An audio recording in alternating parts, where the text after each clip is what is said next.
इमाम मालिक की बारगाह में ये खातून आई, कहने लगी हुजूर मुझे एक मसला पूछना, मैं बताओ तकवा किसे कहते हैं यार, तकवा देखो। कहने लगे बता खातून तेरा मसला क्या है।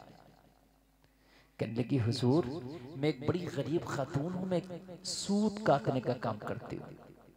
सूत जानते हैं, ये जो चरखा चला के काटा जाता था पहले जमाने में, अब तो ये दौर नहीं रह गया, अब तो मशीनों से कपड़े बनते हैं। हुजूर मैं चरखा चलाकर सूत काटने का काम करती हूँ, मेरा छोटा सा बिजनेस है, छोटा सा कारोबार है। मैं दिन में नहीं काट पाती इसलिए कि हुजूर मुझे दिन में और बहुत से काम होते हैं, रात जब आती है लोग सो जाते हैं तो फिर मैं ईशा की नमाज पढ़ के अपना सूत काटने का धंधा शुरू करती हूँ। फरमाया फिर, कहने लगे हुजूर जब रात को चांदनी चटकने लगती है तो उसकी रोशनी में मैं अपना काम करती हूँ। मेरे पास इतना पैसा नहीं है कि मैं अपना चिराग जला सकूं, मेरे पास इतना नहीं है कि मैं अपना चिराग रोशन कर सकूं। हुजूर मेरे पास तो इतना है ही नहीं कि मैं चिराग रोशन करूं, इसलिए मैं चटकी हुई चांदनी में जो रोशनी होती है उसमें अपना सूत काटती हूं।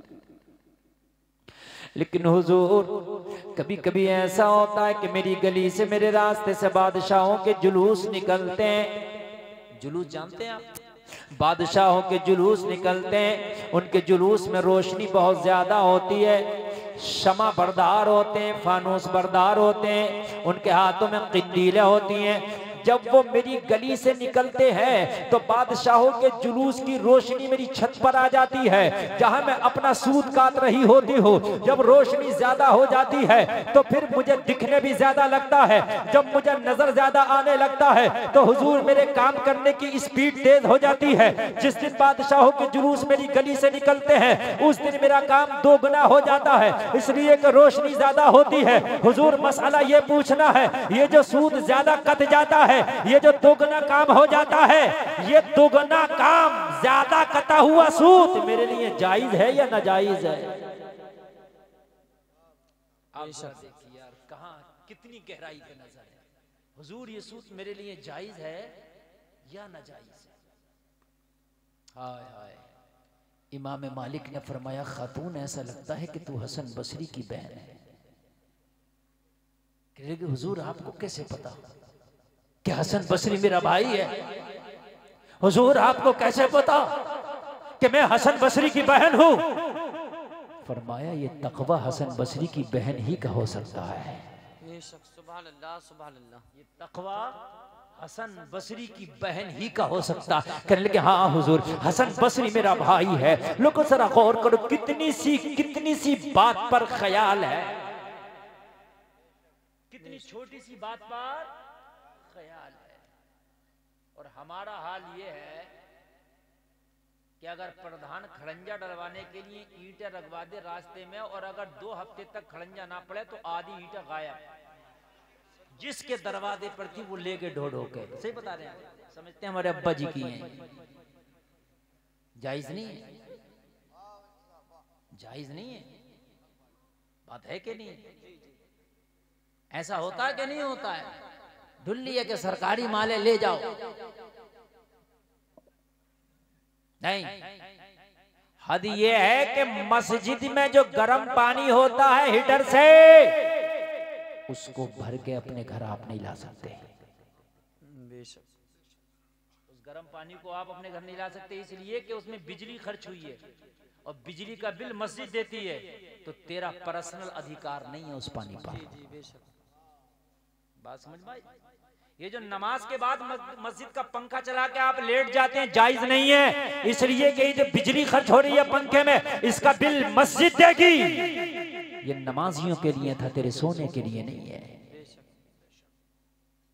बता रहा हूं मैं आपको। ये जो आप चार्ज ले जाते हो चार्जिंग, और चार्ज मस्जिद में चार्जिंग पे लगा देते हो मोबाइल, जायज नहीं है। जो तेरे मोबाइल में चार्जिंग लगी है इसका बिल मस्जिद देगी। समझ में आ रही है कि नहीं आ रही है?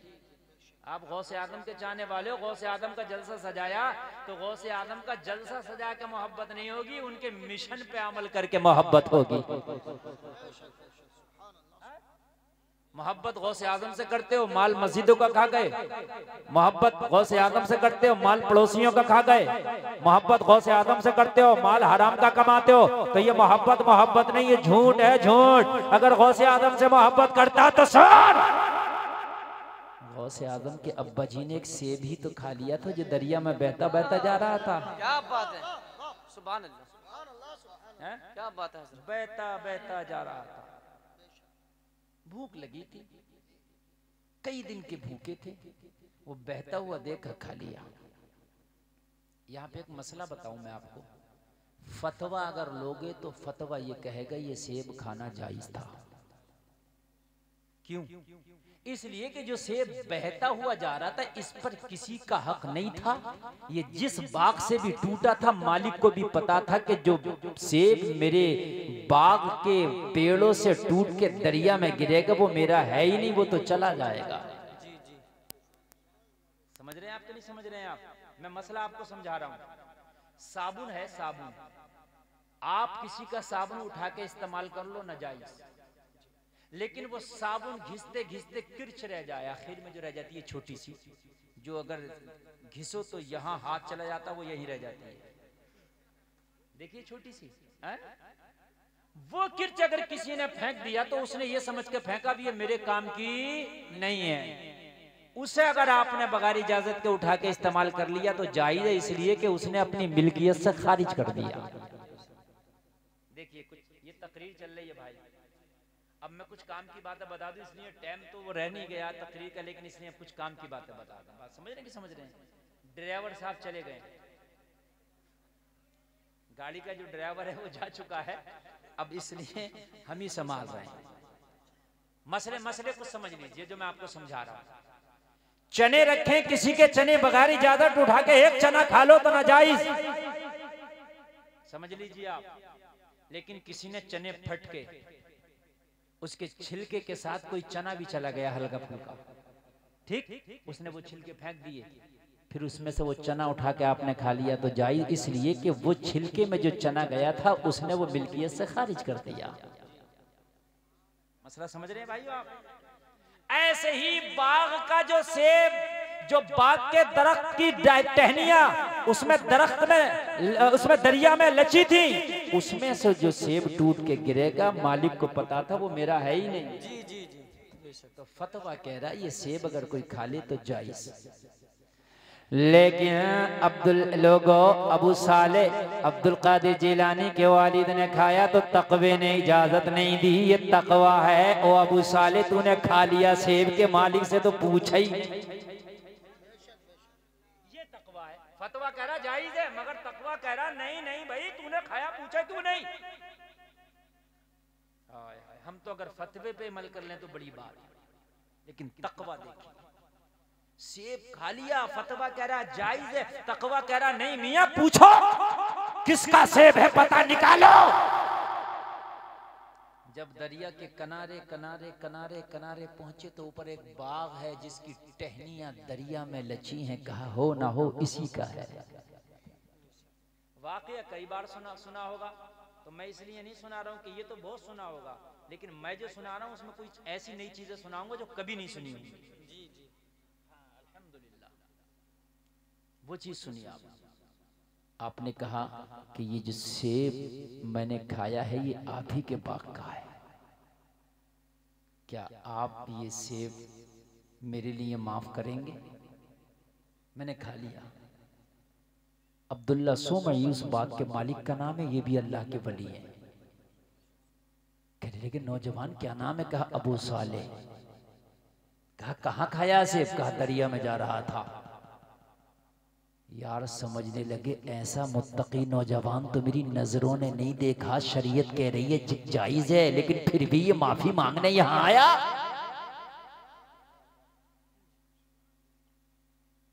कहने लगे अगर मैं माफ ना करूं तो? कहने लगे मैंने जाना ही नहीं जब तक माफ नहीं करोगे। सुभान अल्लाह, मैंने जाना ही नहीं जब तक माफ नहीं करोगे। कहा अगर माफी के लिए कोई बड़ी शर्त रख दूं तो? कहा जो चाहो रख दो मुझे मंजूर है।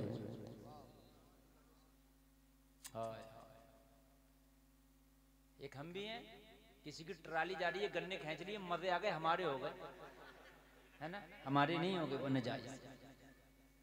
बात समझ में आ रही है कि नहीं आ रही है? और वो गन्ना बच्चा घर लेके पहुंचा तो अम्मा भी पीछे पीछे, बहन भी पीछे, जे बेटे थोड़ा सा मुझे दे दे। अम्मा ने ये नहीं पूछा बेटे हमारा तो खेत है नहीं, लाया कहां से? बहन ने ये नहीं पूछा मेरे भाई तू लाया कहां से? बहन करिए थोड़ा सा मुझे दे दे, अम्मा करिए बेटा मुझे दे दे। तो बेटे को भी फिर मुकम्मल मौका मिल गया, कह रहा अम्मा ये पूरा ले ले, फिर ट्राली आ रही है, मैं तो और ले आऊंगा। हकीकत बता रहे हैं, ताली ना बजाएं, बात को समझे जो मैं बताना चाह रहा हूँ आपको, ताली ना बजाएं, बात जो मैं बता रहा हूँ उसको समझे मेरे भाई। ये हमारा मयार है, ये हमारा मयार है, और ये गौसे आजम के बाप का मयार है कि मैंने बहता हुआ सेब खा लिया, बताइए इसके बदले में करना क्या है? इसके बदले में करना क्या है? कहने लगे अगर तुझे सेब की माफी चाहिए तो 12 साल तक मेरा बाग तुझे रखाना होगा। कितने साल तक? 12 साल। क्या आज का कोई 12 साल तक इस सेब के बदले में किसी के बाप को रखा सकता है? 12 साल नौकरी कर सकता है? लेकिन इसको तकवा कहते हैं। कहने लगे हुजूर क्या माफ हो जाएगा 12 साल के बाद? कहा 12 साल के बाद वो मेरी मर्जी है कि माफ करूं या कोई और शर्त रख दूं। आज का होता तो कहता मियां 12 साल तो मैं नहीं रखा सकता, लेकिन खुदा की कसम इन्होंने 12 साल बाग की हिफाजत की। 12 साल जब मुकम्मल हो गया और ये जब ये आके खड़े हुए हुजूर 12 साल बाग रखाते रखाते हो गया, अब मेरा सेब माफ कर दें। अब्दुल्ला सुमई फरमाते हैं कि अभी माफ नहीं होगा, अभी माफ। कहने लगी एक मेरी बेटी है, अब तुझे उससे शादी करना होगी, जब तू उससे शादी करेगा तो माफ कर दूंगा। बेटी में कोई ऐसी बुराई थी नहीं जो उन्होंने बताई नहीं। अंधी है, बहरी है, गुंगी है, लंगड़ी है, लूली है, अपाहिज है। आज का होता तो ये कहता भाई देख मैंने 12 साल बाग तो रखा दिया, मगर अब तू कहे मैं जिंदगी बेकार कर लूं, भाई इस लड़की से तो शादी नहीं करूंगा। माफ करना तो कर, नहीं करना तो भाई मत कर, जो तुझसे हो वो कर लिए, मैं जा रहा हूं। कहता कि नहीं कहता मुझे बताइए, लेकिन कुर्बान चाहिए है। लंगड़ी, लूली, अंधी, बहरी तो बहुत बड़ी बात है, आज अच्छी खासी बच्ची को फेल कराते हैं, रिश्ता देखने के लिए जाते हैं, अच्छी खासी लड़की में कीड़े निकाल आते हैं, अच्छी खासी, कि इसका कलर डिम है, कि इसकी हाइट कम है, कि इसके अंदर ये कमी है। और लोगों कान खोल के सुनो, मैं तकवा तुम्हें बताऊं, तकवा। कहने लगे हुजूर अगर मैं उससे शादी कर लूं तो क्या वाकई माफ हो जाएगा? कहा शादी कर लो माफ हो जाएगा। कहा हुजूर अगर सेब की माफी उसकी शादी है तो मुझे मंजूर। यार तकवा देखिए, करता कोई मंजूर? हर आदमी हर बात में कंप्रोमाइज कर लेता, लेकिन शादी के मामले में किसी की नहीं मान के देता। अब्बा की भी नहीं मानता, अम्मा की भी बाज़ औकात नहीं मानता, किसी की नहीं मानता। लेकिन यहाँ तो कह रहे हैं हुजूर अगर मेरा सेब माफ हो जाए तो मुझे मंजूर है। और शादी हो गई। जब कमरे में गए तो खूबसूरत दुल्हन बैठी है, सुभान अल्लाह। कहने लगे हुजूर आपने जो निकाह के लिए कहा, सलमान भाई सही करो, क्या मसला है? अभी हमसे दुश्मनी है क्या? अभी तो यार बहुत अच्छा मैच चल रहा था। कहने लगे हुजूर आपने जिस लड़की का मुझे पता दिया था, अंधी, बहरी, गुंगी, लुंगली, अपाहिज, वो तो नहीं है, उसके अंदर सारी खराबियां, वो तो बड़ी अच्छी खूबसूरत लड़की है। कहने लगे वही मेरी बेटी तेरी बीवी है। कहने लगे हुजूर ऐसा क्यों? कहने लगे मुझे अच्छे दामाद की जरूरत थी, मेरी बेटी बहुत नेक